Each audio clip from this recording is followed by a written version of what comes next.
Hey guys, welcome back to the podcast. Today I have a dear friend of mine who runs a Rockstar team of women leaders in Atlanta, Georgia. She is the best gift giving agent in the entire country. I have Glenda Baker with me today. Glenda, how are you? I am amazing, Byron, and I am excited to be here with you because we always have great conversation. So I'm We do. super excited. We should have recorded the conversation we had before the pandemic happened, which was like I believe the fall before the world completely changed, where we were in Madison Square Garden listening to a beautiful concert by Billy Joel. That would have been the conversation to record right there. That would have been a great conversation to record. We had so much fun that night. Oh, my stars and stripes. I'm so glad we went because I was like, I'm not a big concert guy. Now that like nobody's been to a concert in over a year, I'm so thankful that we all did that together. It was a Oh, special, yeah. special time. Really, Byron, think about like we were all there together. We had a great conference, out to dinner, then to that great concert. And now just think about like how polar opposite the world is, and who knows when is the next time we'll hear live music. That's right. No, that's so true. So, Glenda, for anybody that's listening that doesn't know who you are, I know I gave a brief little summary, but if you could go a little bit deeper for, I don't know, just 60 seconds tops on what you guys are up to in Atlanta, what you're all about. So my name is Glenda Baker. I am a real estate agent in Atlanta, Georgia. I have been in real estate for 28 years, almost 29. I run an all-female team here in Atlanta. It's three of us that sell, and then I have two admin on the back. So me, Elizabeth, Eveline on the front selling, and then Tiffany and JoJo on the back. Tiffany runs the paperwork, listing to closing, and JoJo implements my client experience team. So all of our gift giving and client relationships and client touches, she executes on that. I come up with all of the ideas, but she does the execution. I want to get into that really quick because I think we've got a whole bunch of stuff I want to talk to you about because you are so thoughtful about the industry and where it's heading. But I do want to touch on the gift giving side of things. Just there's a lot of agents listening. They may pull some tactics away from that they can implement in their business.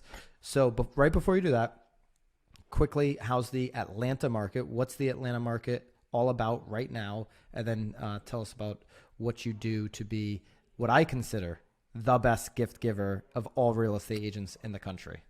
Wow, Byron, thank you so much. So the Atlanta market is absolutely insane right now. It doesn't matter what price point you're in. I have never ever seen it, the frenzy that I am seeing right now. I'll give you a great example. We wrote an offer on Friday, and the house was listed at 985. We put in an escalation clause up to $1,000,001. Waived all of the contingencies. It was all cash. We did ask for 7 days to do an inspection. They made us wait 4 days. They made us wait 4 days till Monday at 6 p.m. They countered us back, changing our inspection period, and gave us 2 hours to respond. They had 9 offers. So it's a little bit crazy, but every single price range is definitely, if the house is priced properly and not a complete and total teardown, it is selling in 1 second. So the market is great. What? I mean, those are big numbers. Is that like median for your neighborhoods, or is that above median? Where does that sit? No, so that's like the high end for me. I mean, like literally, like that is the high end. So my average sales price is about 700,000. For my team on the buy side, it's about 568. So for me, 713 on the list side. On the buy side, about 568, and that was 985, and it went at $1,000,001. But I do $900 rentals. I do $5 million houses. So everybody, all the money's green, and everybody has a dream. So we're here to help anybody that we can. But it is absolutely insane. In the film industry, I do a lot of television and film production rentals, and literally last week, I was running all over town, helping Disney, CBS, Lionsgate, all different film companies find locations. So that is really kicked back in. So I'm excited about that. So are you finding Atlanta to be a hub for people from California? Absolutely, 100%. We have done, I want to say this year, 30% of our closed transactions, I might be a little bit off, maybe 31% of our closed transactions are agent to agent referrals.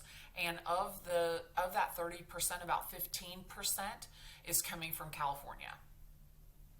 Wow. Yeah. I mean, you guys are going to take over the Hollywood East Coast. Absolutely. Hollywood of the South, for sure. Hollywood of the South. Yeah, we're definitely moving in that direction because, number one, the tax credits, so many people are moving out of California, and all of that business is shut down in California, whereas here, I mean, it's rifles and rednecks. They're letting us shoot like nobody's business. But I will say that the studios have COVID enforcement officers that are with them on every location scout, on all of the sets, where they are taking people's temperature every single hour, and they are very stringent with the regiment. So I have to say that the film industry is doing an amazing job at keeping very compliant and safe environment for that. Excellent. Tell us about the gift giving. What does that look like? And then I want to pick your brain on Zillow and some of the disruption in the industry. So I absolutely, my love language is gifting. I love to give people gifts. And for me, it is finding the perfect gift is like the treasure hunt. So I just really gift with intention. I am super interested in people. I love people. And I just love finding the perfect gift. So anytime that I have the opportunity, somebody said to me over the weekend that I've never met anybody that loves people like you do. And she said, what do you think that comes from? And I think that it comes from just a genuine interest in people. But on top of that, I love to make people feel special. And, you know, I think that that's kind of like the magic moment for me is when someone feels special. And I always want people to associate me with that feeling of feeling special. So I'm always trying to be more interested than I am being interesting. And I think that that's just kind of where the magic happens. I love it. And you've said something to me in the past. Actually, you did a call for our team, which was very impactful. We still talk about it today. What did you say about food? When you're gifting food, you have a specific line about that.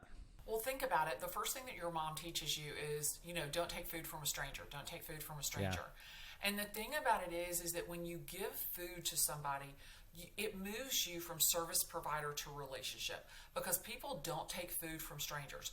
So they automatically, you're no longer a stranger, number one. And number two, that builds trust. And I really think that, and you know, it's funny because I was on a podcast with John Rulin, the author of Giftology. He does not think that you should give food. And I said, you know what, I certainly understand because you don't know what people like. But that's where knowing somebody really counts. And we do a huge client intake form. What's your favorite food? What's your favorite snack? What's your favorite drink? The intake form for us really gives us all the information that we need. And if you're very observant of people, which is so easy to do in 2021 with social media because people post stuff all of the time. Oh, my favorite restaurant, my favorite drink, my favorite this. If you're in relationship with people, it's really easy to find out what they know and what they love. So for us, we're just super observant and we're taking all of those copious notes and putting them into our CRM, which is an Excel spreadsheet. It's just easier for me. And that way I know what you like and what's your favorite color. So when I'm gifting, I can really do it intentionally. And you do it consistently too. Yeah.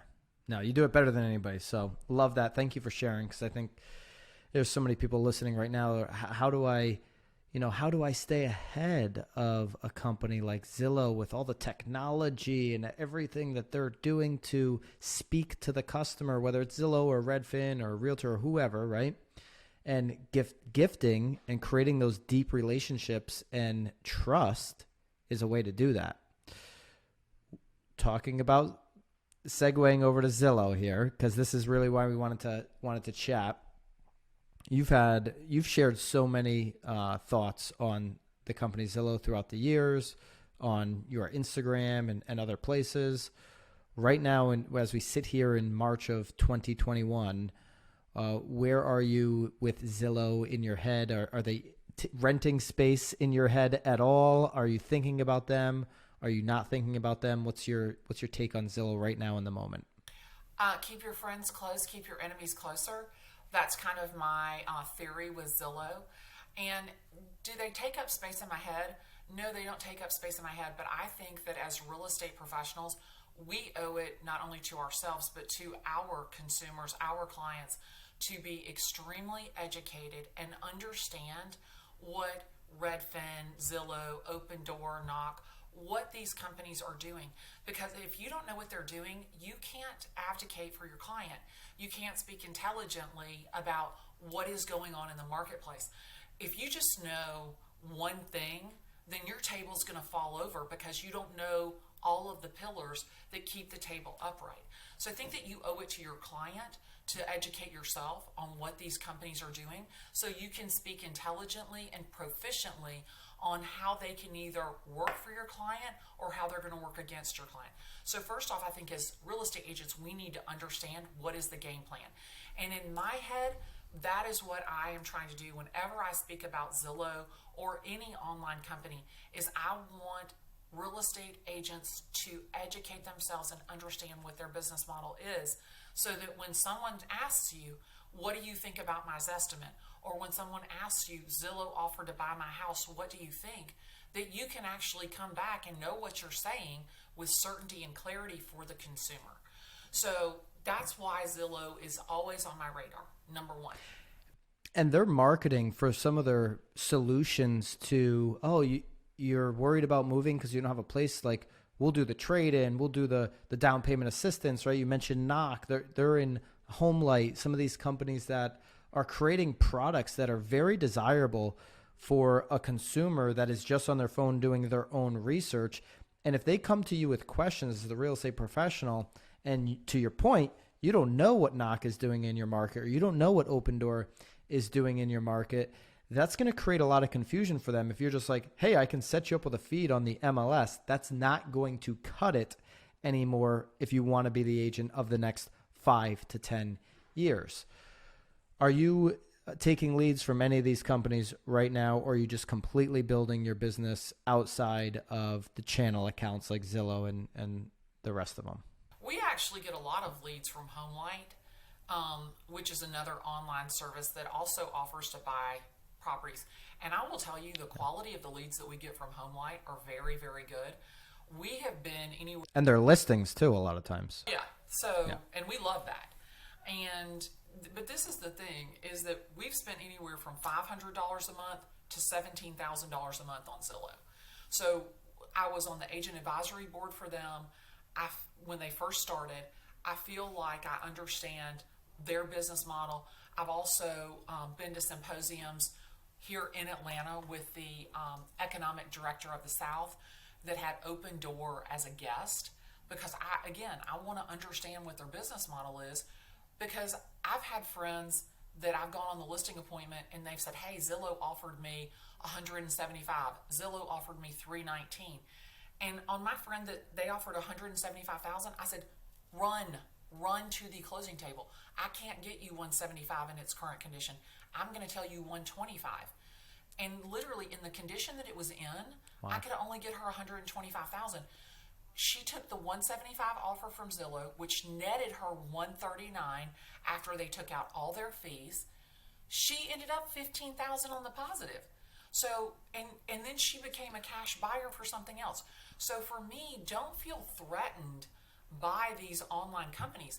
Be able to utilize them as part of your toolbox, part of your arsenal, because if Zillow is going to pay my friend, my client, stupid money, I'm going to utilize that shit all day long and twice on Sunday.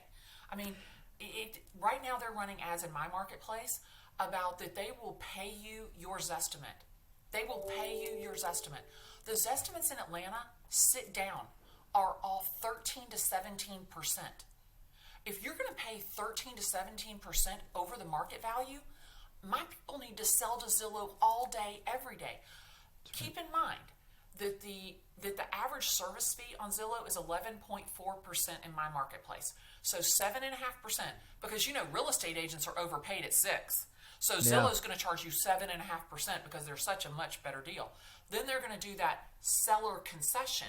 What most people don't understand is that your taxable number is that 174. So think about for Martha. They charged her 174 on the top, then they got her down to 139.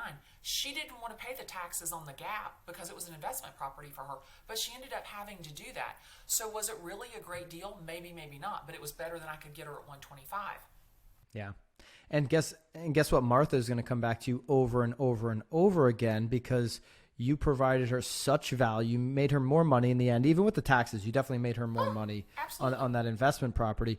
And when she has a question, this or that, it's Glenda Baker. Hey, what do I do? Well, and that's where that's where agents are missing the boat, is that Zillow is an amazing search engine. I will give credit where credit is due.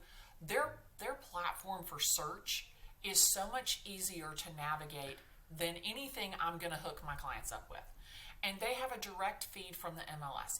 So I want my clients to feel free to use Zillow as a search portal.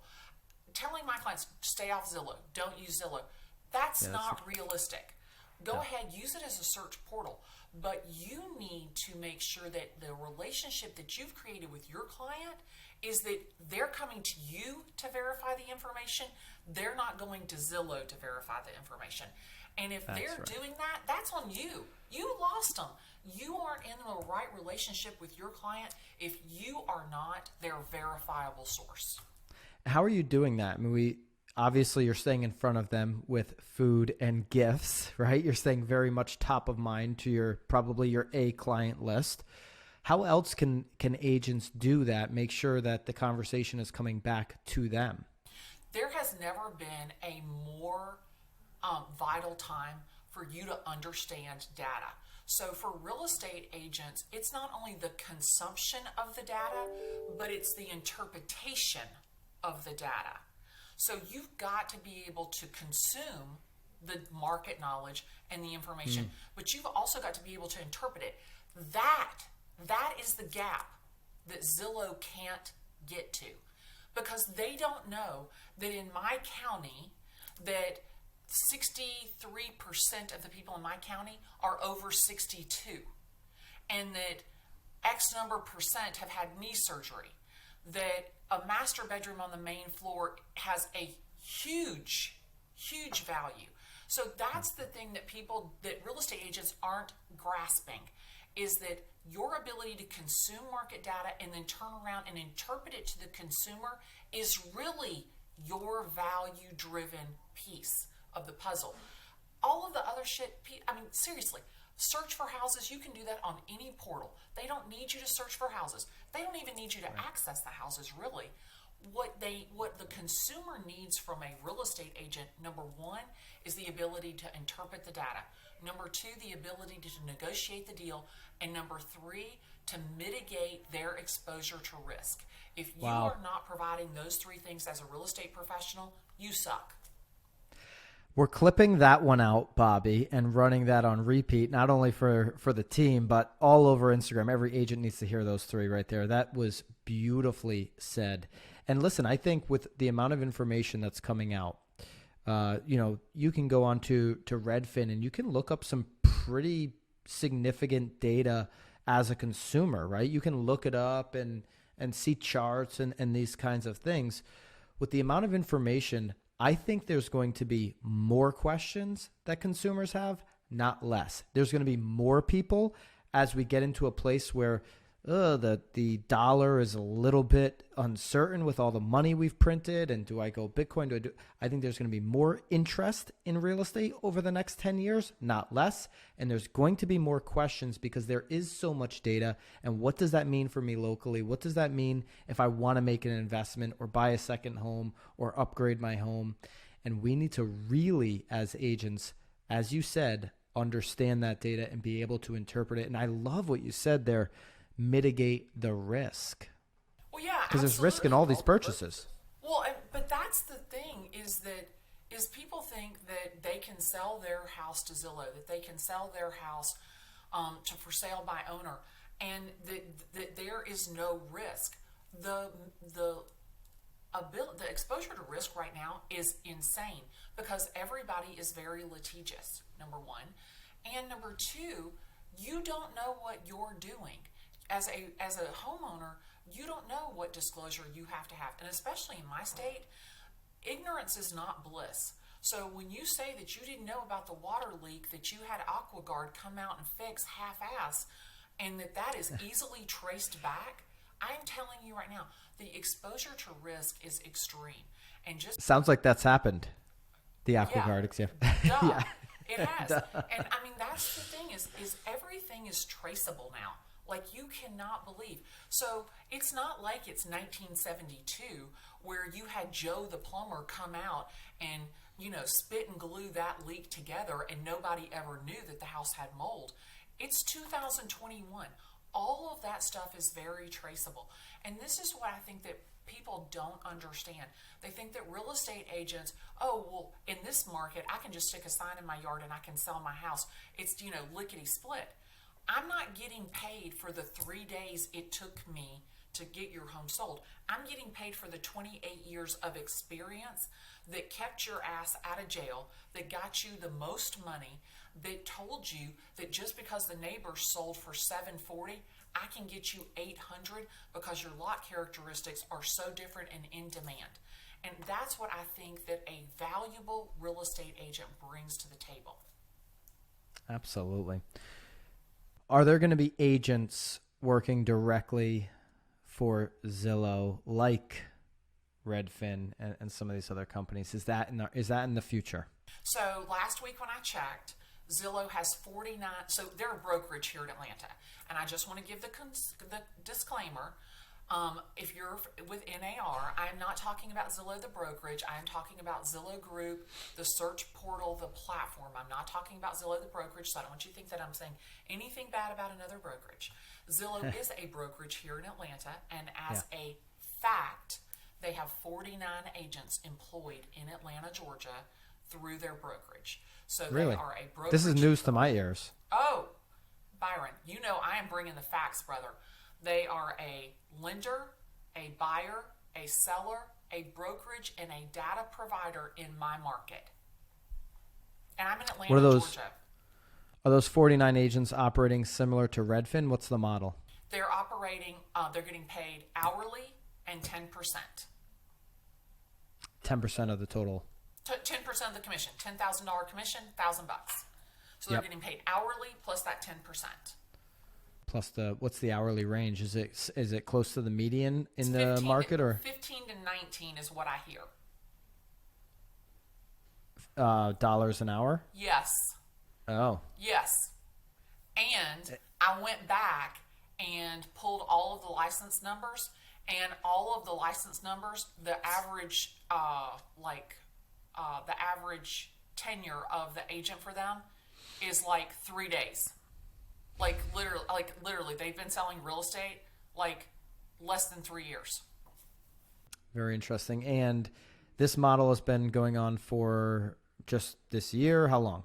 So interestingly enough, I knew that I was in trouble because last February, a man made an offer on one of my listings. And I am that crazy ex-girlfriend stalker. I research everybody because I am a big believer in the DISC test, and I think that if you know your audience, you know something about the person you're presenting to, it gives you an advantage. I may be completely wrong. You may not believe in the DISC profile. I'm a big believer in DISC. I'm there with you. So I searched this guy when he made this offer on this house because he had me put in a special stipulation in the contract that says the buyer broker commission will be credited, will show as a seller credit to the buyer at closing. And I'm like, oh goodness gracious, that is a very fancy special stipulation for a layman. And he's like, oh, I've done a little bit of real estate research. He never discloses that he is a licensed real estate agent, a licensed real estate broker from Florida. He never discloses that. So I do a little bit of research on him, and he was actually the vice president of Zillow Offers for their Atlanta headquarters. I knew that we were in trouble. That was last February. So they actually became a brokerage. They've been a brokerage, but they actually started engaging agents in September of 2020.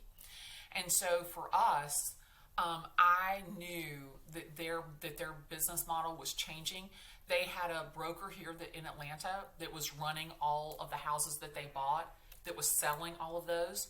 And then they have a corral of agents here that handle all of the buyer leads. And in November of 2020, they pulled all of those listings from that company that had been representing the listings and moved them over to their Zillow brokerage. And they'll do that eventually with all of the buyer leads as well. They're using agents as beta testers and guinea pigs to run the systems and see what works best and see how to handle that. So they're really using agents as a testing ground, which they've always done. But they are picking very proficient and high-profile teams to run all of that business through, to understand what is the best model for them to implement for their own business. And there are still teams in Atlanta on the Flex program currently. I got all of what you said. Okay, I thought I rendered you speechless. You did kind of render me speechless, and we'll just pick it up here, Bobby. The reason I was speechless, Glenda, is because I haven't heard anybody say that they're going to be charging for, things to appear on essentially your Zillow profile. As you're saying it, it makes a ton of sense to me, because I think about how costly it is to do business for, a commercial real estate agent on LoopNet. And CoStar is, by the way, coming for Zillow. They are coming for them. I'll be interested to see what that showdown looks like in the future. But it is very expensive to do business on that platform.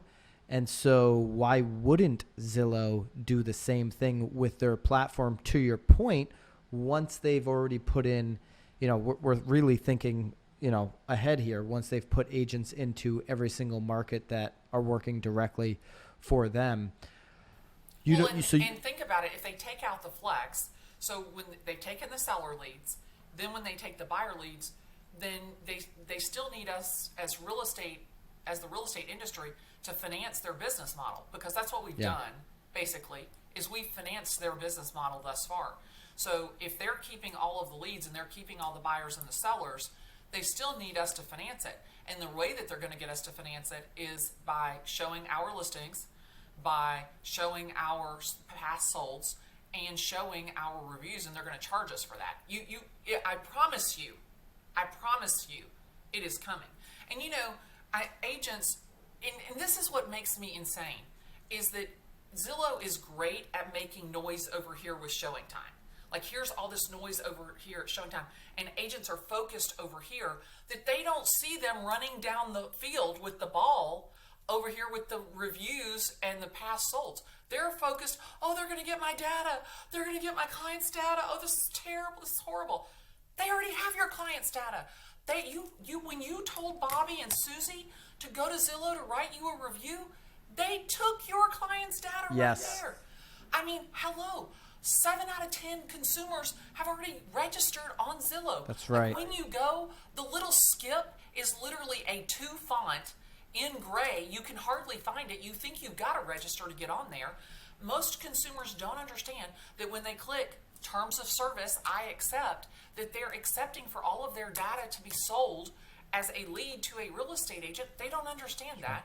That's why, as real estate professionals, we need to control that. We need to educate the consumer so they understand that they're being commoditized as a lead by this search engine. But on top of that, you don't need to worry about the data. Zillow has the data. Zillow didn't buy showing time to get the data. They bought showing time to gain control of the process.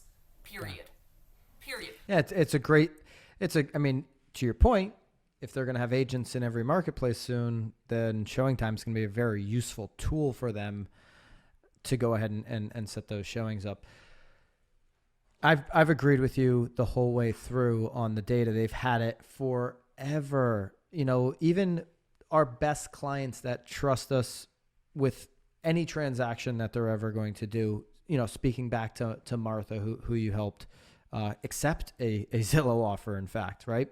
Like, she's clearly given her information to Zillow because she's on the internet, which everybody's going to do, and they're going to do their own research even before they check in with their trusted advisor. So yeah, you know, complaining that they have the data, that's a fight not worth fighting right now. It is all about making sure that you're educating them. I couldn't agree with you more. So I've been educated on this podcast, which is why I wanted to do it, because I did not realize that they had agents going out there. I mean, 50 agents is not a lot. I mean, that's a small office, probably very small office in Atlanta, I would imagine. Yes. So are they aggressively recruiting? Are they marketing, you know, job positions in your marketplace? Like, how are they attracting more? Yeah, so absolutely. They have job ads running through Indeed and Wise Hire. And they are actively, aggressively looking for real estate agents. Now, you can go ahead and say, oh, Glenda, she's paranoid. She's the conspiracy theory. I personally think that as guinea pigs and beta testers for these agents and teams, because you had to have a team, you had to have sales managers, you had to have all of this prerequisite that they put in place to be able to be on this Buyer Flex program. I personally think that they are going to pick and choose from those large teams the buyer agents that have been successful and engage them directly. I have no idea if that's the truth. Well, like, all of the data that they're gaining. So Byron, I run a team. So they know that Eveline, her conversion rate is better than Elizabeth's. Right. So they're picking and choosing. Do you not think they're going to come to Eveline and say, hey, Eveline, you're working for Glenda right now. You're having to split it X percent. Come work with us and we'll do this for you. It's something that Lisa Chinati has, you know, she's also, you know, shared those. I don't want to call Lisa out. Maybe we shouldn't even say her name, but she shared that sentiment of like, hey, like, you know, my agents are updating our CRM, not the Zillow CRM, for a reason. So hopefully Lisa's not upset with me for saying that. I think she's already made that clear with Zillow. But my point is, so my team, we're Zillow Flex, right? We have the growth partnership. Now, when I think about our top agents that have the highest conversion rate on Zillow, I don't think they'd ever, you know, these, you know, I'm thinking in my head, Heidi is a very independent woman, single mother, makes a lot of money. You know, she's great at selling real estate. Why would somebody like that want to go and work for $19 an hour with 10%? I don't see the top agents, the top converters making that jump. Okay. I'll play devil's advocate with you. No, yeah, I want to. Heidi, come be a sales manager for us. Mm-hmm. That's where I think they're going. That's where I think they're going to implement those top producers that they will pull. And I'm telling you, I'll bet you $5. I'll bet you $5. We have a lot of $5 bets going on right here. I could be in for 500 before the end of this. I'm gonna tell you right now, I do not lose a bet that I make. It has been years since I have lost a bet. But I will tell you, and I think Zillow is a genius. I think that I'm right there with you. Yeah. I think that how they have handled their business, like, I wish I was that smart.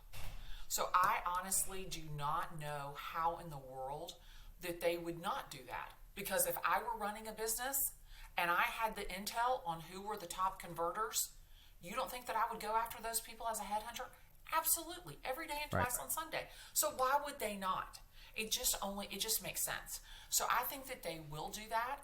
And I will tell you, I think that they will, in every major market. Atlanta is one of their junior headquarters.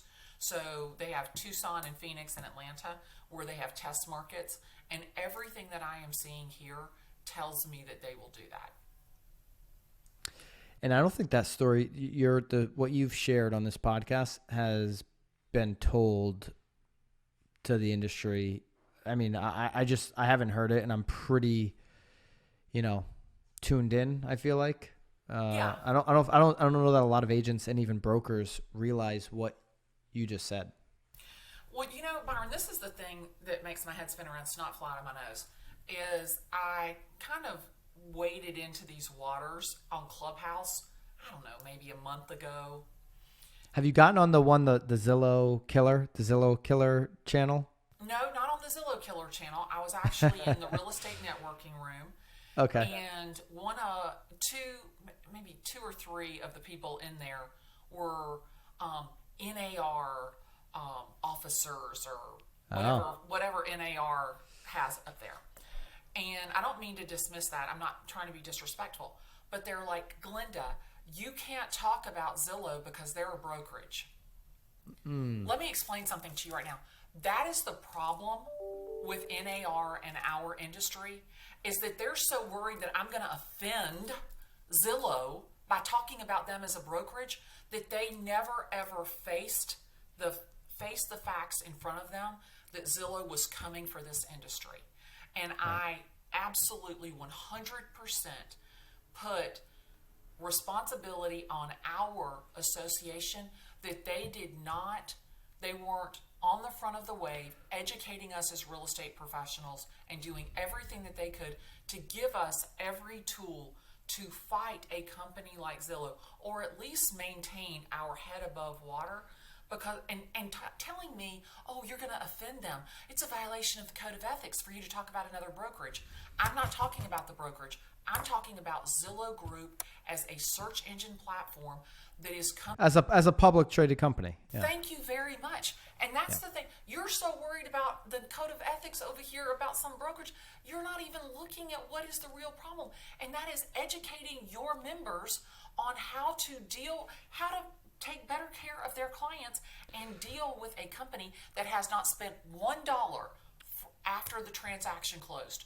So did you just hear what I said, Byron? Yes, Zillow I did. has not spent $1 after the closing. All of their money is spent on acquisition of the consumer. But once the consumer closed on 123 Banana Street, they haven't spent $1 on that relationship. You want to know what's like shooting fish in a barrel? Go into your MLS, pull every single person that bought a house through Zillow, and make those people your sphere of influence. Because in 3 to 5 years, they're going to sell their house, and they don't know who to call. And will they go back to the hit it and quit it real estate agent that got them into a house that was a POS? Like, you want to know, like, where's your lead generation? Where to spend your money? No charge for that tip. I agree with you. So you would shoulder more of the blame on NAR than the brokers? I shoulder the blame on the people who were in charge of our industry, whether that was the National Association of Realtors or brokers or owners or whomever that was, because I know that I was not educated as a real estate agent on how to understand Zillow. I was on the Zillow Agent Advisory Board. I was meeting with their leadership. I was meeting with their what do you call those people? The people who, the people who make the system. Whatever those people are called. Like the developers?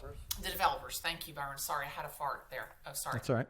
Brain fart. Anyway, so they're developers, and I'm out in Seattle, and no lie, cross my heart. They sit us down in a room, and they say, we're looking at doing forecasting of this estimate.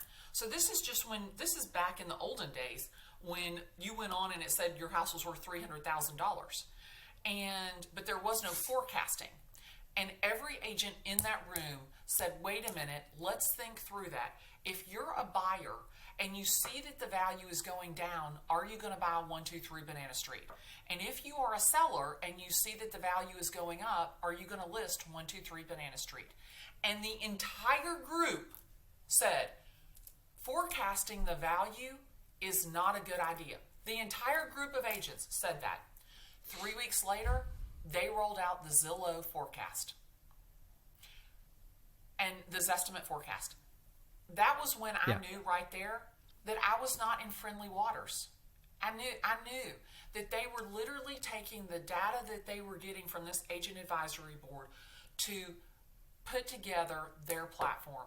And I knew it wasn't the right spot for me. And so I was fortunate to be there in the beginning and see kind of how they were laying out their business model. I fault myself that I wasn't smart enough to see where they were going sooner.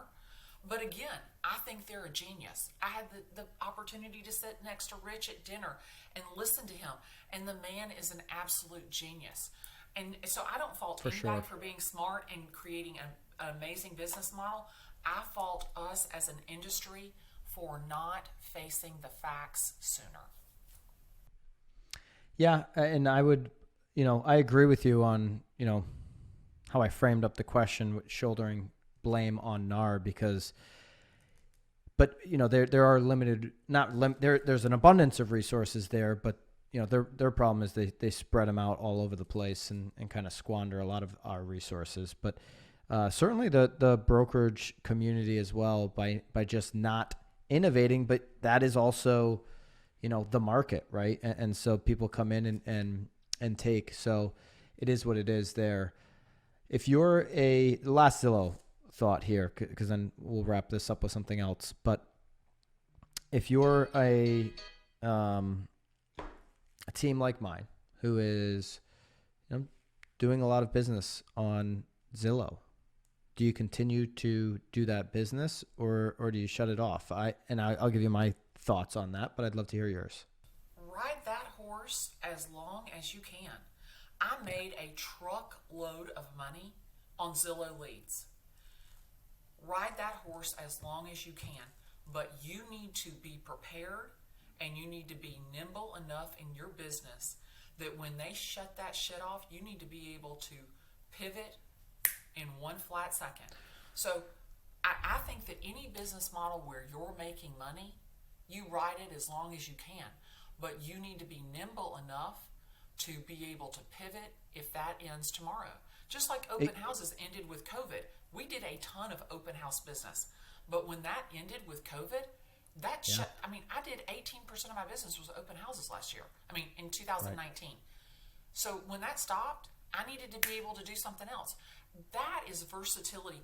That is having a deep bench for your business. And if one source of business can be shut off and your business go bankrupt, you have a very bad business. So you don't have a business. You don't have a business. You need to make sure that you are nimble and that you're never ever going to to have a better business model than people that you love, that know and trust and love you. And if you always invest in your past clients, your sphere of influence, that should always be the foundation of your business, because those people are not going to move over to Zillow no matter what they do. You are going to be the source that they use to verify information. You are their go-to with real estate. And it doesn't matter if they came to you through Zillow. That's a great opportunity to keep those people and build your database and love on them and convert them in to your way of thinking so they never go back to Zillow. Beautifully said. This is a game of pickup basketball. It happens in your neighborhood. It's a local business. So I agree 1,000%. All right. I appreciate you. I appreciate you coming on and sharing so many deep thoughts, educating me massively on what's going on in Atlanta with Zillow. Those are some nuggets I'll be talking about and digging into more the weeks ahead for sure. I think we're going to have another conversation around Zillow as things continue to evolve, or a number of conversations. I want to just wrap this up with a different angle. I love that you are running an all-women team and that you are promoting that.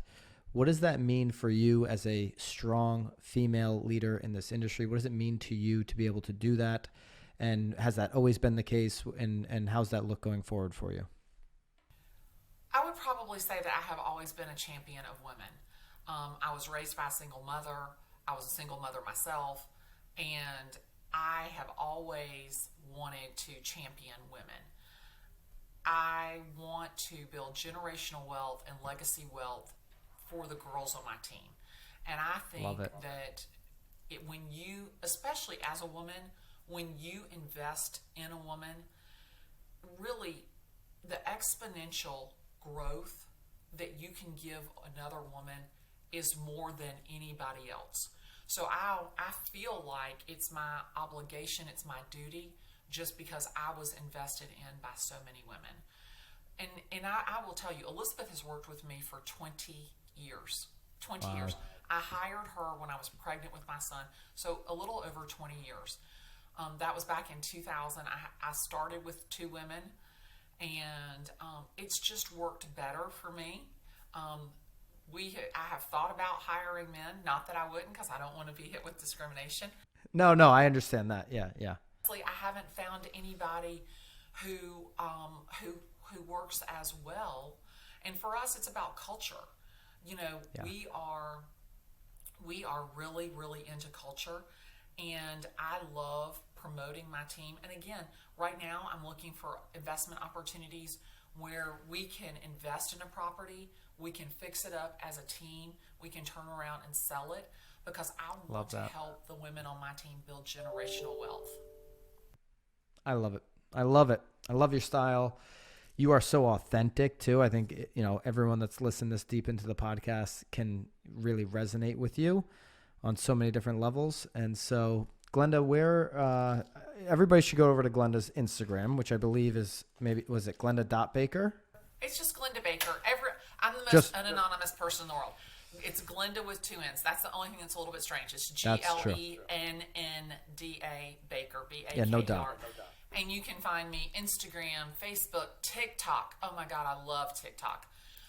TikTok, YouTube, everything is Glenda Baker. Oh, are you doing any Instagram Reels? I see you doing Reels. Yeah, I do Reels. I love IGTV. My Instagram engagement's up 992% over the last 30 days. Because of Reels. I've been doubling down on stories. I've been doing stories and IG Live. So that's really kind of improved my Instagram. I've been intentional about that since February the 6th. Have you mixed in Reels in those 30 days that you've seen it go up?